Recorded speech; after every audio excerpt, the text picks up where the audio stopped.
네, 안녕하세요. JB입니다. 일단 저는 어젯밤에 실시간 멤버십 커뮤니티 게시판에 올린 글에서 말씀드리긴 했지만 3M의 분할 매수를 들어갔습니다. 그럼 어제 시황에 대해 전달드리면서 왜 3M의 매수를 들어갔는지에 대해서도 같이 이야기해 보도록 하겠습니다. 자, 우선 어제 나스닥 증시는 상승, 채권은 하락으로 끝이 났죠. 중국 증시는 대폭등했고요. 일단 장 초반부터 채권은 안 좋은 모습을 보였는데요. 채권이 안 좋은 모습을 보인 이유는 우선 일본 중앙은행의 매파적인 메시지 때문이었습니다. 일본 중앙은행이 이번에는 금리를 동결하긴 했는데 그 이후 이어진 기자회견에서 우에다 가즈오 총재가 4월에 금리를 인상할 수도 있다고 매파적인 메시지를 던진 부분 때문에 미국채 시장에 안 좋은 영향을 끼쳤습니다. 정확한 워딩은 마이너스 금리 정책 폐지라고 하긴 했어요. 근데 뭐 그 말이 그 말이죠. 어쨌든 지금 기준으로는 약간이지만 금리가 오르긴 오르는 거니까요. 일본이 지금 단기 금리가 마이너스 0.1이잖아요. 이걸 보고 되게 이상하게 생각하는 분들이 좀 계실 것 같아요. 어떻게 마이너스 금리라는 게 있을 수 있나? 저러면 은행에 돈을 누가 맡기지? 라는 생각이 드실 수 있잖아요. 이 부분은 그렇게 생각하시면 될 것 같습니다. 은행에서 본인들이 돈을 맡아서 보관해주는 대가를 받는다는 거죠. 은행 시스템을 제공해주는 서비스 비용이다. 이런 개념으로 생각을 하시면 될 것 같습니다.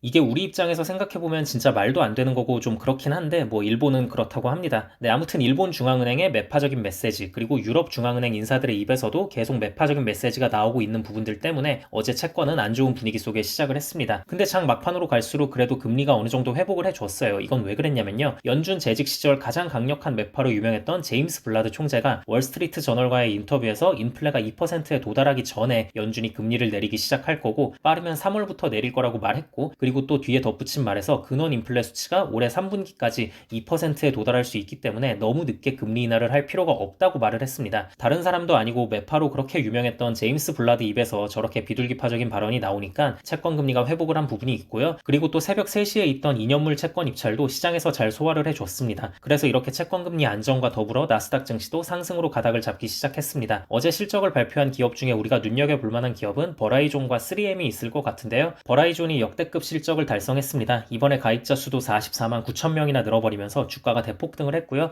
반면에 3M은 제가 어젯밤에 올린 실시간 커뮤니티 게시판에서도 말씀드리긴 했는데 4분기 실적이 좋게 나왔습니다. 그런데 올해 EPS 전망치를 기존 예상치보다 하향시키면서 주가가 그야말로 대폭락을 했는데요. 근데 이게 하향시킨 이유가 강한 성장 전망이 보이지 않는 분야에서는 사업을 철수할 계획이라고 밝히면서 하향시킨 거거든요. 사실 보면 우리가 일상생활이나 산업 현장이나 의료 현장이나 뭐가 됐건 가장 많이 접하고 익숙한 브랜드 중에 하나가 3M이잖아요. 그만큼 시장 지배력이 높고 사업 분야가 넓게 퍼져 있다는 건데 아무튼 이번에 강한 성장 전망이 보이지 않는 분야에서 철수할 거라고 밝힌 부분은 좋게 보면 비용을 절감하고 더 유망한 분야에 집중하겠다는 말이기 때문에 이거 자체를 뭐 그렇게 안 좋게 볼 만한 부분은 아닌 것 같은데 어쨌든 10% 이상 주가가 폭락을 했습니다. 그래서 이건 너무 좀 과하다. 뭐 이렇게 안 좋은 분위기 속에서는 추가적인 하락이 더 있을 수도 있겠지만 그래도 지금쯤 한번 추매에 들어가주면 나쁘지 않겠다 싶어서 들어갔습니다. 이번에 보니까 영업마진도 20.9%, 잉여 현금 흐름도 20억 달러 이상 좋게 나오면서 배당금 삭감에 대한 걱정도 없었고요. 네, 아무튼 저는 3M은 초장기까지는 아니지만 그래도 어느 정도 장기로 생각하고 계속 보유하면서 들고 갈 계획이라는 점 참고하시면 좋을 것 같고요. 또 어제 중국 증시가 엄청나게 올랐잖아요. 그동안 계속 마땅한 부양책을 내놓지 않아서 시장을 답답하게 했던 중국 정부가 이번에 아주 제대로 대규모의 부양책을 내놨기 때문인데요. 우선 증시 부양을 위한 372조 원 규모의 증시 안정화 기금을 투입할 수도 있다는 소식이 전해졌고요. 그리고 최근에 규제 당국이 게임 회사들을 계속 때려서 중국 증시가 못 가고 있었던 부분도 있거든요. 중국 증시에서 큰 비중을 차지하는 텐센트도 대표적인 게임 회사니까요. 근데 아무튼 게임 회사들에 대한 규제안 초안을 삭제했다는 소식이 전해졌습니다. 원래 조만간 발표 예정이었는데 이걸 삭제하면서 증시에 좋은 분위기를 불어넣어줬고요. 그리고 또 순매도 금지 조치를 확대할 수도 있다는 소식도 전해지면서 여러모로 어제는 중국 증시가 폭등할 수 있는 판을 잘 깔아줬습니다. 그리고 장후에는 넷플릭스와 텍사스 인스트루먼트가 실적을 발표했는데요. 넷플릭스의 4분기 EPS는 예상치 하회, 매출은 예상치 부합을 했고요. 근데 지금 실적 발표 후에 엄청나게 폭등을 했어요. 거의 9%가 올랐거든요. EPS는 예상치를 하회했지만 넷플릭스 가입자가 엄청 늘었기 때문인데요. 예상이 891만이었는데 무려 1312만 명이 는 것으로 집계가 됐습니다. 이번에 넷플릭스가 공유 계정들에 대한 단속을 확실하게 한 것에 대한 효과를 보고 있는 것 같고요. 또 특히 다른 OTT 플랫폼보다도 넷플릭스는 가입자들의 이탈률이 낮다고 합니다. 한번 유료 구독 서비스를 신청하면 웬만해선 그냥 계속 유지한다는 거예요. 근데 이거는 좀 진짜 맞는 말인 것 같은 게